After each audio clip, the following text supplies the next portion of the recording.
بسم اللہ الرحمن الرحیم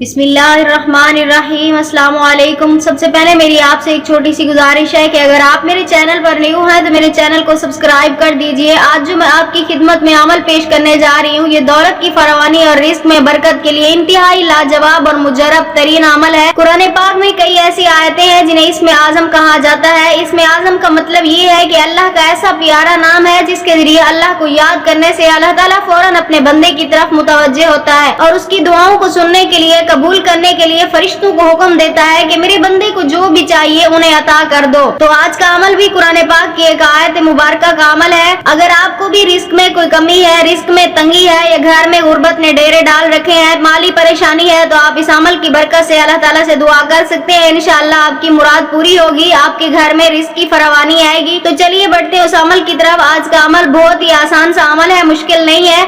آپ اس عمل کو کسی بھی وقت کر سکتے ہیں۔ سب سے پہلے آپ نے وضو کرنا ہے اور اس کے بعد آپ نے 11 مرتبہ درود پاک پڑھنا ہے اور اس کے بعد آپ نے 100 مرتبہ قرآن پاک کی اس آیت کو پڑھنا ہے۔ قل اللہم مالک الملک تؤتی الملک من تشاء وتنزع الملک ممن تشاء وتعز من تشاء وتذل من تشاء بیدک الخیر انک علی کل شیء قدیر۔ آیت مبارکہ یہ ہے قل اللہم مالک الملک تؤتی الملک من تشاء وتنزع الملک ممن تشاء وتعز من تشاء وتذل من تشاء بیدک الخیر انک علی کل شیء قدیر۔ اس آیت مبارکہ کو 100 مرتبہ آپ نے پڑھنا ہے۔ اس کے بعد آپ نے پھر 11 مرتبہ درود پاک پڑھنا ہے۔ اس کے بعد آپ نے اللہ تعالیٰ کی بارگاہ میں اب دعا کے لیے ہاتھ اٹھانے ہیں۔ اس کے حبیب صلی اللہ علیہ وسلم کا واسطہ دیتے ہوئے آپ نے اپنے مقصد کے لیے دعا کرنی ہے۔ 21 دن تک آپ نے یہ عمل کرنا ہے، غیب سے آپ کی مراد پوری ہوگی انشاءاللہ تعالی۔